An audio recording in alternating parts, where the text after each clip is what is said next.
General talk show पे आप सबका स्वागत है। चलिए आज देखेंगे हम 10th की जो रिज़ल्ट है सीबीएसई उसे किस तरीके से हम सब्जेक्ट वाइज मॉडरेट कर सकते हैं, इसको हम देखने जा रहे हैं। हालांकि ये मैंने 30 बच्चों को एक सैंपल के तौर पर लेके बनाया है। इसमें कर क्या सकते हैं, आप बारी बारी से जब सब्जेक्ट का इन्फॉर्मेशन इसमें देंगे तो ये आपको बता पाएगा कि आपका जो एवरेज है, सब्जेक्ट एवरेज ठीक है, यानी आपके जो रेफरेंस ईयर है उसके बराबर है या कम या ज़्यादा। जैसे हमें मालूम है बोर्ड ने कहा है कि +2 या -2 हो सकता है, तो यहाँ पे जैसे भी हम +2 या -2 पे जाएंगे ये हमको बता देगा। चलिए हम देखते हैं कि इसको किस तरीके से हम देख सकते हैं। तो ये जो है ये आपके सामने ये एक्सेल शीट खुला हुआ है। हालांकि ये लॉक्ड शीट है, एक तौर पर, एक एग्जाम्पल के तौर पर ये आप इसे ले सकते हैं। इसके फॉर्मूला में कुछ चेंजेस करके आप क्या कर सकते हैं, इसकी संख्या को भी बढ़ा सकते हैं। हालांकि ये जो मैंने शीट लॉक किए हैं इसके पासवर्ड है 123। आप 123 से इसको चेंज कर सकते हैं, ठीक है। तो ये जैसे मैंने एक एक्सेल शीट लिया हुआ है, यहाँ पे मैंने ये जो डेटा है ना, ये डेटा मैंने दे रखे हैं। एक सब्जेक्ट, कोई भी एक सब्जेक्ट मान लेते हैं, जैसा हम मान लेते हैं इंग्लिश, है ना। तो इसके हमने एंटर किए हुए हैं कि हमने PA1 पे बच्चों के कितने मार्क्स एक्चुअली स्कोर हुए हैं, उसको हमने यहाँ पे दर्शाए हैं। उसके बाद ये जो है इस पे हमने हाफ ईयरली के मार्क्स यहाँ पे दर्शाए हैं और यहाँ पे प्री बोर्ड के मार्क्स दर्शाए हैं हमने, ठीक है।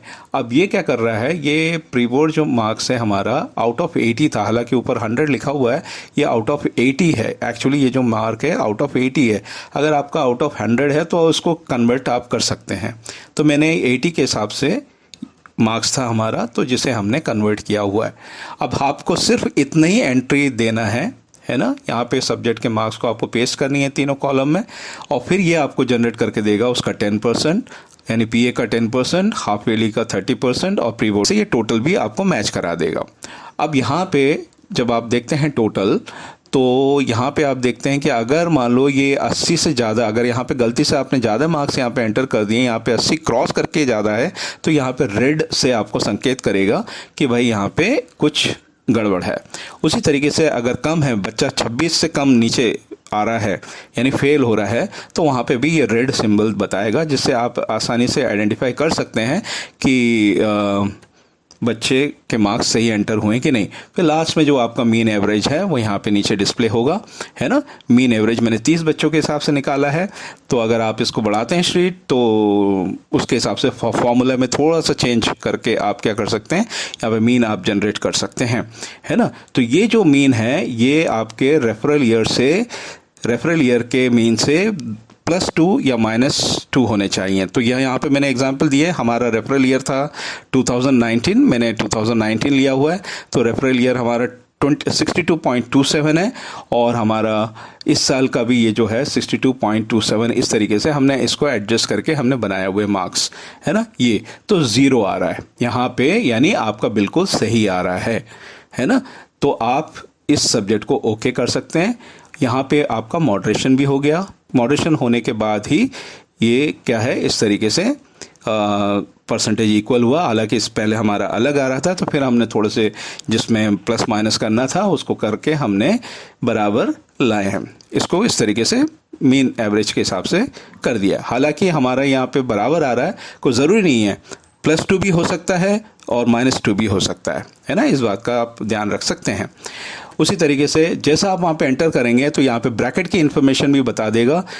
बस एक चीज़ की जानकारी आपको इनपुट देनी होगी इस बात की, यहाँ पे जो अलॉटेड बाय द बोर्ड लिखा हुआ है, ये जो आपके स्कूल अकाउंट पे जो आया है, आपको मिला है सब्जेक्ट का जो एवरेज, ब्रैकेट में जो परसेंटेज दिए हुए हैं, है ना। जैसे 2019 के हिसाब से जो परसेंटेज दिए हुए हैं, आपके बोर्ड ने जो इन्फॉर्मेशन दी है उसको यहाँ पे आपको क्या करना है, एंटर करना। बस इतनी बात आपको एंटर करनी है। ये आपको बता देगा कि ब्रैकेट में कितने बच्चे होने चाहिए। 30 बच्चे का टोटल है ये, है ना। तो ये इतने इतने बच्चे इस स्लॉट में आने चाहिए, और जो आपने ऊपर एंटर किए हैं उसके हिसाब से जो फाइनल रिजल्ट है वो ये ग्रीन में आ रहा है ना, ग्रीन में, यानी आपने उधर सही तरीके से आपने मॉडरेट किया है तो यहाँ पे ये बिल्कुल मैच कर जाएगा। तो आप इससे आप अंदाज़ा लगा सकते हैं कि आपका मॉडरेशन बिल्कुल सही है। इसी तरीके से आप क्या कर सकते हैं, हर एक सब्जेक्ट को बारी बारी से इसमें कॉपी करके आप हर एक सब्जेक्ट को चेक कर सकते हैं, या अपने सब्जेक्ट टीचर्स को ये भेज सकते हैं, ये एक्सेल शीट भेज सकते हैं, और उस पर क्या कर सकते हैं, ये अपने सब्जेक्ट के इन्फॉर्मेशन को सिर्फ 3 इन्फॉर्मेशन आपको देने हैं उनका 40%। इस तरीके से ये 3 इन्फॉर्मेशन आपको देने हैं, उसके बाद आप चेक कर सकते हैं कि आपका ये सही जा रहा है कि नहीं जा रहा है ना। बस इतनी सी बात है। इसको ये हमारे 20 मार्क्स का, ये 100 मार्क्स का, यहाँ पे 100 ज़रूर लिखा है मगर ये 80 मार्क्स है, ये हमारे 80 मार्क्स हैं। अगर आपका 100 है तो आप जो यहाँ पे फॉर्मूला लगा है वही फॉर्मूला यहाँ पे भी लग सकता है ना। हालांकि 80 है, देखिए ये 80 है ना, ये 80 है, तो इसीलिए ये मैंने डिवाइडेड बाय 2 किया हुआ है। नहीं तो आप क्या कर सकते हैं, ये वाला फॉर्मूला लगा सकते हैं, इंटू 30 डिवाइडेड बाय 80, है ना, इस तरीके से लगा सकते हैं, या इंटू 30 बाय 100 भी लगा सकते हैं, 30 बाय 100 भी लगा सकते हैं। तो ये आपको तो इसकी जानकारी होगी, इसके लिए अलग से बताने की ज़रूरत नहीं है।